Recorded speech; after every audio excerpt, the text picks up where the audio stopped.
Nous vous l'annoncions vendredi, une nouvelle alerte pollution a été lancée par la préfecture suite à un incident survenu mardi dernier à la station d'épuration du Baobab. En quelques jours, ce sont plusieurs milliers de mètres cubes d'effluents qui se sont ainsi déversés dans le lagon. Aujourd'hui, la baignade reste interdite entre le port de Mamoudzou et la plage d'Arantabé à Passamainti.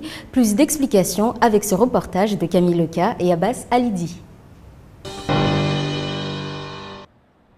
2200 mètres cubes par jour. C'est la quantité d'effluents qui a atterri dans les eaux du lagon entre mardi et vendredi dernier. Et ce n'est pas la première fois qu'un incident de ce genre se produit. Le maître du port de Mamoudzou en est témoin toute l'année. Aujourd'hui, il dénonce une nouvelle fois. Je m'aperçois qu'à l'endroit habituel où ça se déverse, lorsqu'il y a des problèmes techniques, aujourd'hui c'est de pire en pire. Alors moi je me pose des questions, on nous parle de réparation, tout fonctionne. Moi je pense qu'il faudrait aller voir un petit peu plus en profondeur les problèmes de cette station. C'est du récurrent, c'est de la pollution et sanitaire et c'est un danger maintenant pour la sécurité publique. J'ai dégagé ce matin les enfants qui se baignaient ici. À l'origine de cette nouvelle pollution, la défaillance de certains appareils électromécaniques de la station d'épuration du Baobab. Une défaillance qui a entraîné son arrêt complet mardi dernier sur les coups de 20h30. Les effluents se sont donc déversés directement et sans traitement dans la mangrove aux abords du rond-point du Baobab. Du côté du SIAM, exploitant de la station, on assure que le problème a rapidement été pris en main. On a travaillé d'arrache-pied, donc tout le monde était mobilisé, aussi bien en interne et en externe à Mayotte. Voire même à l'extérieur pour trouver les solutions. Donc là on a trouvé une solution pour relever les effluents. Donc on peut dire que depuis vendredi dernier, il n'y a pas d'effluents déversés dans le milieu naturel. Pour constater les faits, les services de l'État se sont même rendus sur place dès le lendemain, mercredi 18 février. Ils ont prescrit des mesures d'urgence pour limiter l'impact de cette nouvelle pollution. Problème, la préfecture n'a lancé son alerte au grand public que vendredi dans l'après-midi, soit 3 jours après l'incident. La mairie de Mamoudzou a donc dû s'adapter à l'urgence. La mairie de Mamoudzou a été informée de l'incident qui s'est passé à la station d'épuration de Baobab uniquement le vendredi.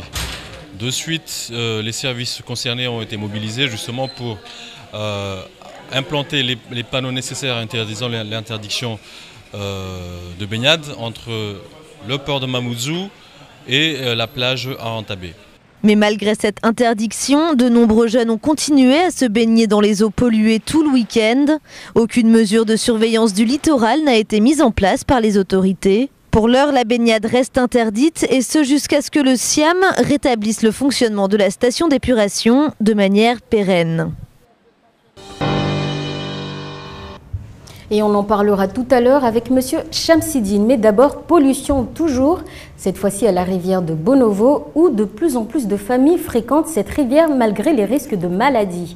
Pour mieux prévenir de ces risques, l'ARS mène un combat de sensibilisation sur tous les fronts. Mais rien n'y fait, ce week-end encore, des enfants s'y baignaient. L'un d'eux a d'ailleurs failli se noyer. Inconscients du danger, ces derniers ont ingurgité de l'eau polluée pendant la baignade. Reportage de Shakila Issouf et Fred Souleymana. C'est la marée haute et comme d'habitude, les familles du quartier font leur lessive quotidienne. Une occasion rêvée pour leurs enfants de s'amuser dans la rivière avec leurs copains, plonger, nager, flotter. Ces enfants profitent du moment sans être bien conscients des risques sanitaires.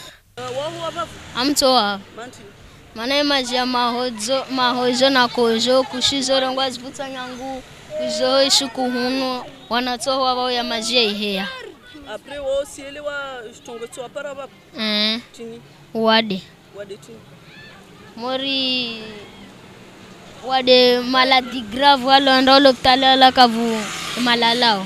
Tous les week-ends, de nombreux enfants se baignent dans la rivière de Bonovo. Pourtant, l'agence régionale de santé multiplie les actions de sensibilisation. Elle vise à apprendre aux familles les gestes de prévention à adopter. Ce sont des maladies qu'on peut attraper aussi simplement en buvant de l'eau qui a été un peu elle-même polluée, en se lavant, en ne se lavant pas ou en se lavant mal les mains. Donc je pense que c'est l'occasion de rappeler qu'une des mesures barrières et une des mesures importantes, c'est le lavage des mains avec du savon. avant de manger.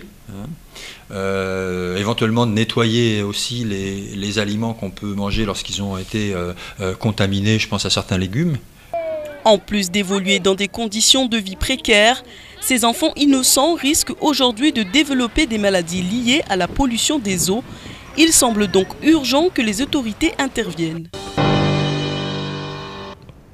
Monsieur Chamsidine, justement, on vient de voir ce sujet, ce deuxième sujet sur la pollution. Quelles sont les maladies liées justement à la pollution des eaux? Il peut y en avoir plusieurs, mais surtout c'est la faune aquatique qui est impactée, en plus de maladies qui sont développées par les hommes, les humains. Et donc, on a souvent affaire avec des problèmes de pollution récurrents, notamment l'ensemble des rivières de Mayotte, et que, in fine, toutes les pollutions ont une incidence sur la mer, et donc une incidence aussi sur la vie aquatique marine, et donc une baisse de la biodiversité marine. Et sur l'incident de la station d'épuration du Baobab, 2200 mètres cubes de déchets par jour quand même. Est-ce qu'on doit s'inquiéter de ce genre de pollution? C'est énorme parce que l'année dernière, le SDAGE a fixé l'état écologique des masses d'eau. On a un objectif cadré par la DCE, les directives cadres européennes, qui indiquent un certain nombre d'objectifs à atteindre en matière de qualité d'eau.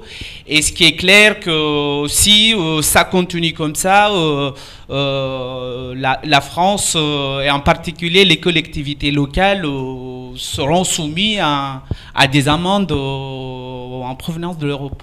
Et quel serait l'impact sur l'environnement si ça continue? Eh ben, l'environnement, c'est, en particulier le lagon, c'est tout ce qu'on a de plus beau. Il y a un impact en termes d'attractivité touristique, il y a un impact en termes de santé humaine, il y a un impact en termes de la biodiversité. C'est Mayotte qui s'appauvrit économiquement, par sa beauté naturelle, et qu'in fine, c'est Mayotte qui perd. Et est-ce qu'aujourd'hui, on peut considérer que le SIEAM minimise la situation? Je crois qu'il y a matière à s'inquiéter, parce que le lagon reste, in fine, le réceptacle final de l'engraissement de toute pollution, déchets, assainissement, etc. Et donc, ça a une incidence aussi sur la qualité des eaux. Et donc, c'est pas par cette annonce qu'on fera venir des touristes à Mayotte, encore moins cet argument de Mayotte, inscription au patrimoine de l'UNESCO, ça va être aussi un facteur limitant pour faire avancer le dossier. Vous en parliez tout à l'heure, il vous tient à cœur ce dossier justement. Comment cette pollution va-t-elle impacter sur ce dossier? Parce que pour être éligible au patrimoine de l'humanité, il faut satisfaire un certain nombre de conditions, notamment assurer un certain nombre de garanties en termes de la qualité de l'eau.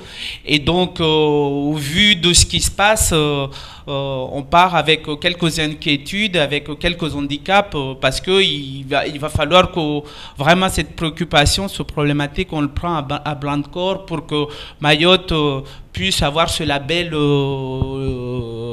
de prestige. Et c'est par ça peut-être que le tourisme peut générer un dynamique positif. Des incidents dommageables pour notre patrimoine. Faut-il plus de mesures pour sensibiliser? Oui, parce que quand vous êtes dans une situation comme Mayotte, où les préoccupations sont énormes, c'est vrai que l'environnement reste la partie la plus négligée, et qu'il faut que les gens se rendent compte que le lagon, c'est une richesse pour Mayotte, et c'est l'un, peut-être même que ça devrait porter l'emblème de Mayotte, l'île l'île au lagon. Et je pense que c'est un argument touristique incontestable et que par sa richesse, par sa biodiversité, et que Mayotte fait rêver un certain nombre de pays sur le territoire mondial avec son lagon, c'est l'eau turquoise et toute la faune qui est exceptionnelle avec quelques espèces endémiques qui est exclusive qu'à Mayotte. Les autorités ne font pas assez justement pour protéger ce patrimoine? Je pense qu'il faut qu'on en fasse un peu plus, parce que quand vous lisez le livre d'or du tourisme, vous avez que ces notations négatives qui fait que Mayotte n'arrive pas à atteindre les objectifs touristiques qu'elle s'est fixés. Merci d'avoir réagi à cette actualité. Merci d'avoir aussi précisé, justement, parler de notre patrimoine qui est très important. Merci.